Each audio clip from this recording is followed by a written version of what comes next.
Hi, it's Cindy Martin, psychiatric nurse practitioner, here again.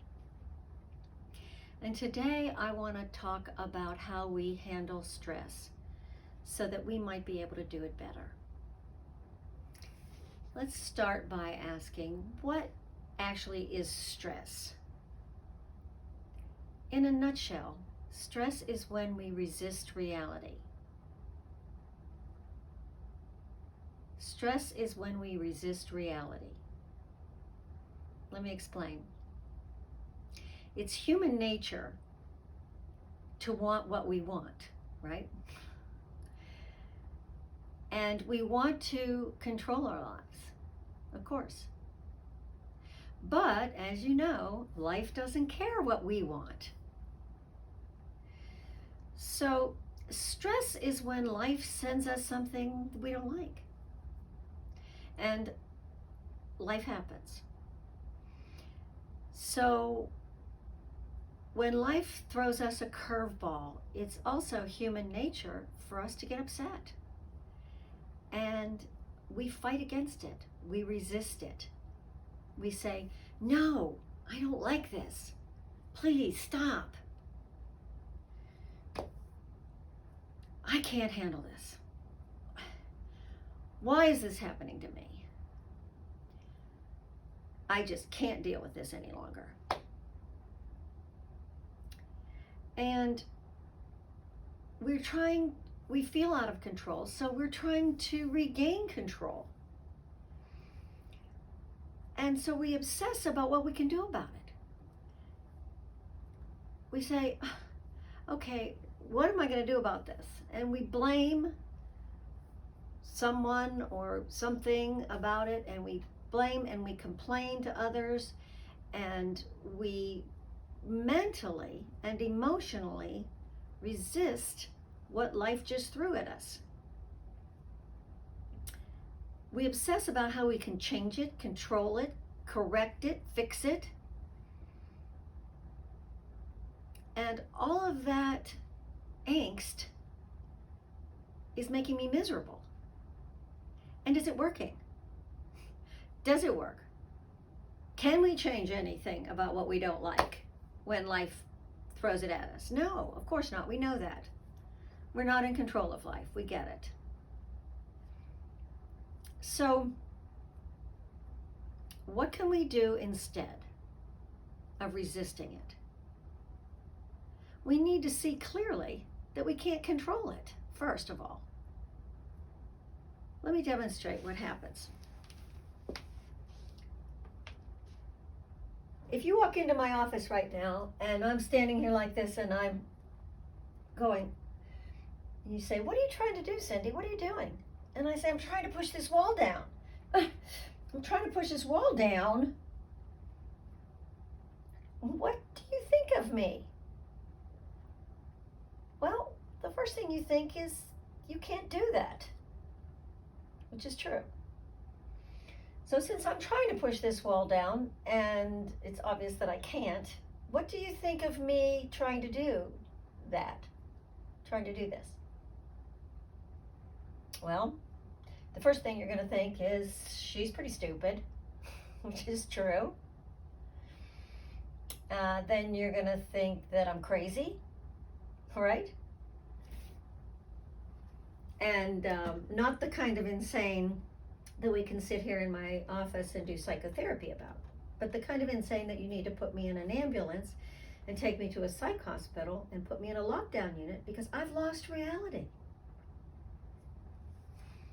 What else do you think about me? I'm trying to push this wall down.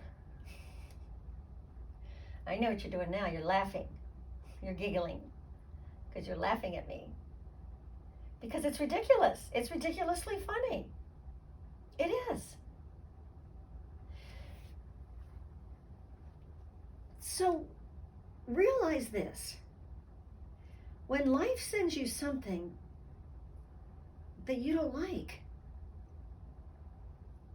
and you obsess about trying to change it, and you stress about it, you're creating your own stress. Life isn't stressing you out. When we say, I'm so stressed, that's true. I'm stressing myself out. But when we say, life is just really stressful right now. Life is just life. And I'm pushing against the wall. So if I resist mentally and emotionally what's happening in life, I'm insane, stupid, and ridiculously funny. And what happens? To me, first of all, it doesn't work. I can't control life. I can't change anything, correct it, fix it. I can't push the wall down. And the more I try, what happens to me? I'm miserable. Right now, I have physical, mental, and emotional misery. My body's tight, my muscles are tight, my shoulders and arms and hands are hurting, and my emotion is incredibly frustrated. But since this is a wall and not just a situation in life or another person mistreating us or irritating us or some other catastrophe happening in life, because this is a wall that I can see clearly and I can feel how it's hurting me to try to change it, I see it and I let go because I recognize I can't do anything about it. Now I'm relieved. I'm not so stressed. I'm a lot more peaceful. My body's relaxed and my emotions are not so frustrated. Now you say, well then, so we're just have to be helpless to life's horrible circumstances? No, that's not it. You're not changing your thoughts. I'm sitting here. It is not positive thinking. When people try to say, oh, don't think about it that way, it's not so bad. You want to say, go jump in a lake. I didn't just change my thoughts about this wall at all. It's not trying to make think about something positive.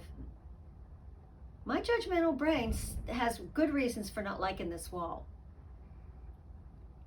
And my thoughts, even though I've quit pushing on it, my thoughts have not changed. I still hate the wall. I don't like where it is. I don't like the color. I haven't liked it for a long time.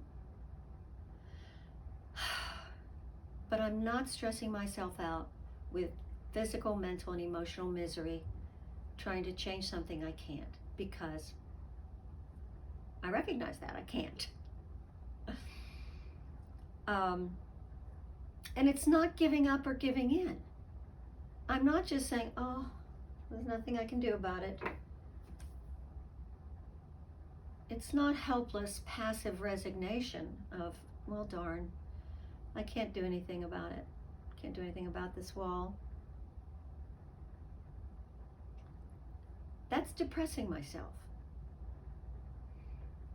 So it's not giving up or giving in, and it's not just changing into Pollyanna and coming up with some positive thoughts about everything's going to be fine, because it's true. What I don't like, I don't like.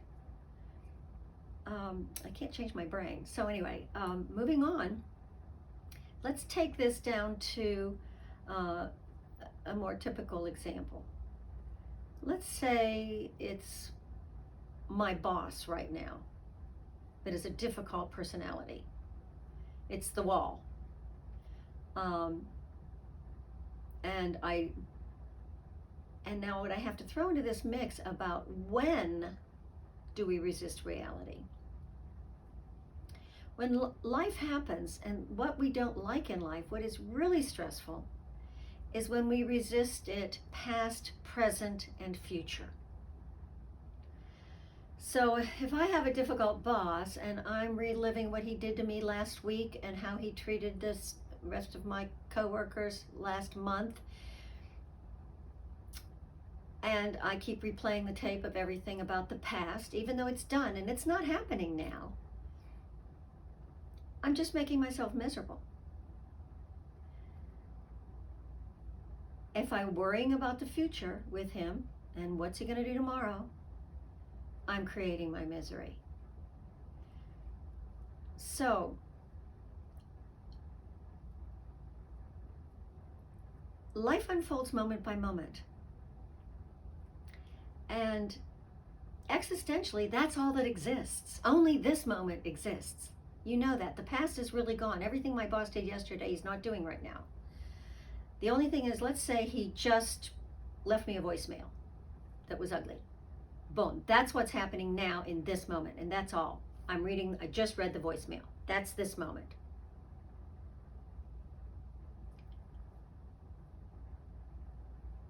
How long does a moment last? That's it. A nanosecond. I'm done reading that email now. That moment is gone. So let me ask you, in existentially, realistically, in this very second, in this nanosecond, what control do you have over your life? I ask this to people, and a lot of times people say, well, what I'm doing. I mean, I could leave your office. And I point out, I say, no, that's the next moment. I can control how I'm feeling. No, you can't. What you're feeling right now, you're feeling. If you're really frustrated or annoyed with me right now, you're just frustrated and annoyed with me right now. I can change my thoughts. No, you can't. What you're thinking right now, you're thinking about me. What you're thinking about your boss right now, you're thinking about your boss.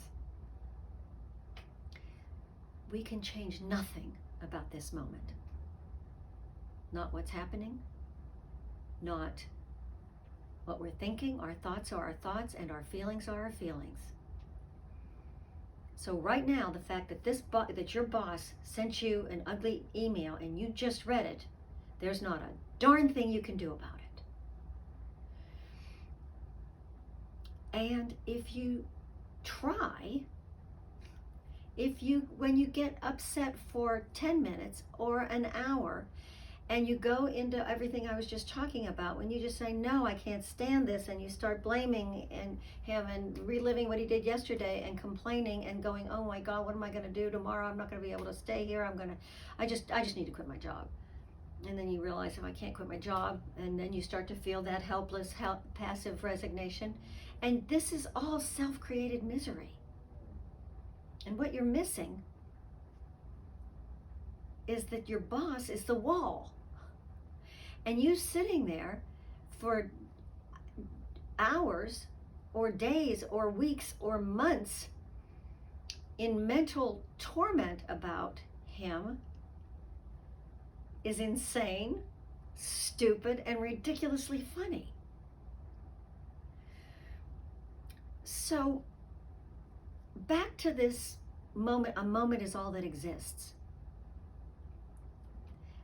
So think of time in your life. Think of right now. Think of time. Think of your life in past, now, this moment, and later, and future, okay, for a minute. So think of time like the ocean.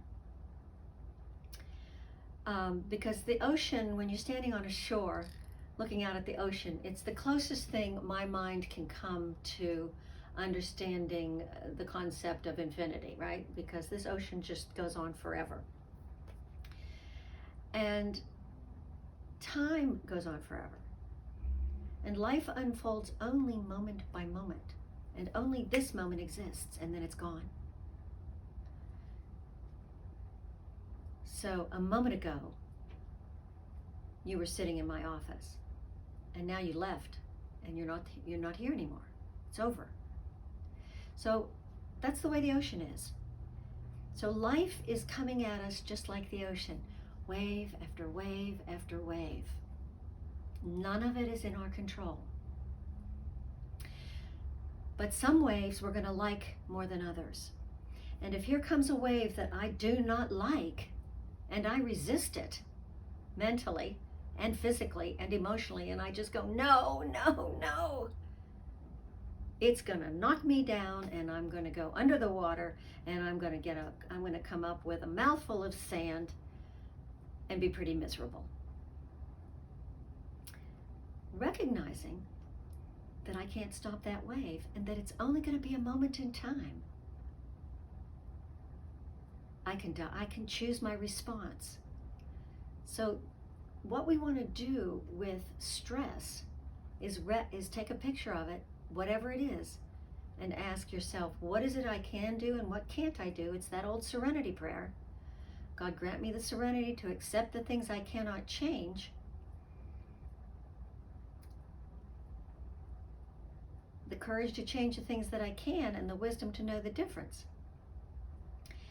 And we can respond later to it. I can respond to this wall by knocking it down later, or I can plan. We can respond with decisions and plans. That's where the control in our life exists.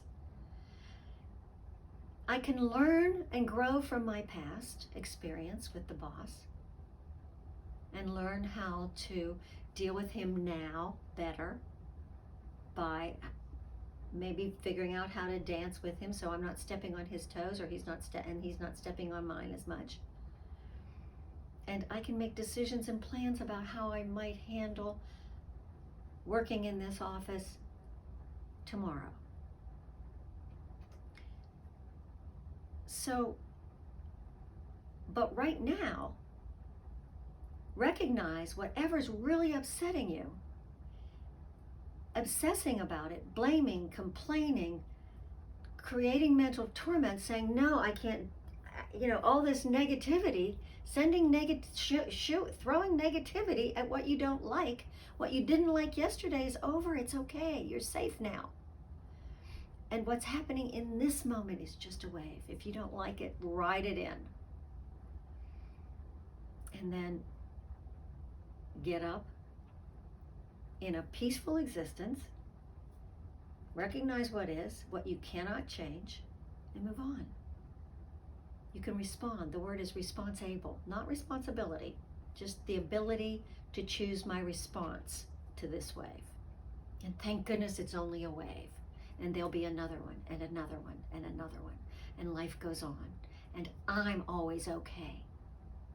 Even though this isn't okay. Even though this wall isn't okay, or this boss isn't okay. If what's happening in life is only a wave, it's only a moment. And you're always okay. Because you're alive, you're living it. So just learn how to ride the waves, let the past go. It's done, it's over. You're safe, and you're here now, and you're okay. If you don't like what's happening right now, it's just a wave. One moment in time. There'll be another wave and another wave. And you can sit here in this moment and make decisions and plans about the future and what you're going to do tomorrow. Life doesn't really care about your plans either, so your plans may not happen. I may plan to get paint at Home Depot after work today, and I might have a wreck there. So we always just have to let life happen. But know that you're okay, because you're here and you're living. So don't stress yourself out by resisting what is, because when you do that, anything in your life that you're saying, no, I hate this, I can't stand it. If you're doing that, if you do it for days and hours and weeks, you're insane and stupid and ridiculously funny. So don't do that to yourself. So I hope this has helped you deal with stress a little bit better and live a little bit more of a peaceful life. If you're interested in watching any more videos or reading any more of my articles, I have a website, which is bewellminded.net. That's all one word. bewellminded.net. Thanks for listening today.